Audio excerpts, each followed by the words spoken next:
नेहरू का Hindu code bill vs Modi का UCC, script वही, परिस्थितियां नई। राजनीतिक विश्लेषक बताते हैं कि नेहरू ने पूरे भारत के लिए एक समान नागरिक संहिता को आवश्यक माना था। इसे संविधान के निर्देशक सिद्धांतों में अलग रख दिया गया था क्योंकि उस समय यह अवास्तविक था।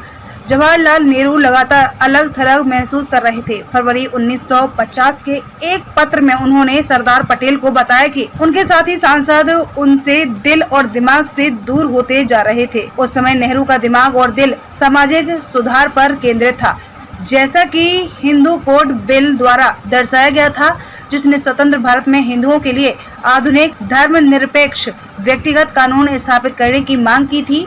विधायक और इसके प्रस्तावित सुधारों का विरोध करने वालों में राष्ट्रपति राजेंद्र प्रसाद और पटेल जैसे कांग्रेस के दिग्गज भी शामिल थे।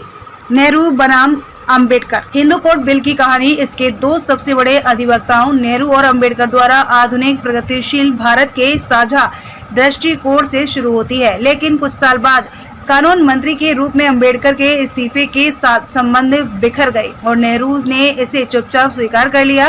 प्रधानमंत्री जिसने अंबेडकर को विधेयक का मसौदा तैयार करने की जिम्मेदारी सौंपी थी और पटेल को लिखे अपने पत्र में इसके विरोध पर दुख जताया था कि मूल में हिंदू कोड बिल में धार्मिक कानूनों को एक धर्मनिरपेक्ष नागरिक संहिता के साथ बदलने की मांग की गई थी। इसमें बहु विवाह को गैर कानूनी घोषित करने का प्रस्ताव दिया गया, महिलाओं को संपत्ति और तलाक का अधिकार दिया गया, विरासत कानूनों में संशोधन किया गया और अंतर्जातीय विवाह पर प्रावधान पेश किए गए। इसे प्रगति, सुधार और समानता के वादे के साथ पेश किया गया था, लेकिन इसका तीव्र विरोध हुआ। कोड को आसानी से पारित करने के लिए अंततः 4 अलग अलग हिस्सों में तोड़ दिया गया, लेकिन फिर भी इसे लागू करना पहले तो मुश्किल साबित हुआ।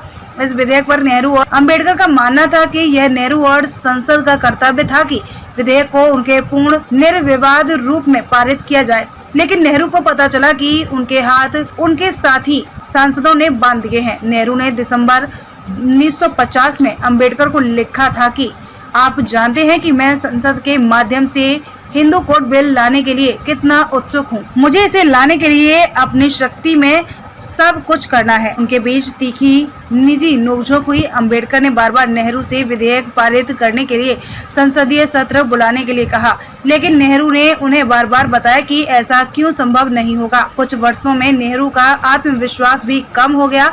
दिसंबर 1949 में उन्होंने संसद को बताया कि यह विधेयक अत्यंत राष्ट्रीय महत्व का है, लेकिन 1951 तक उनके पास इसे आगे बढ़ाने के लिए पर्याप्त समर्थन नहीं था।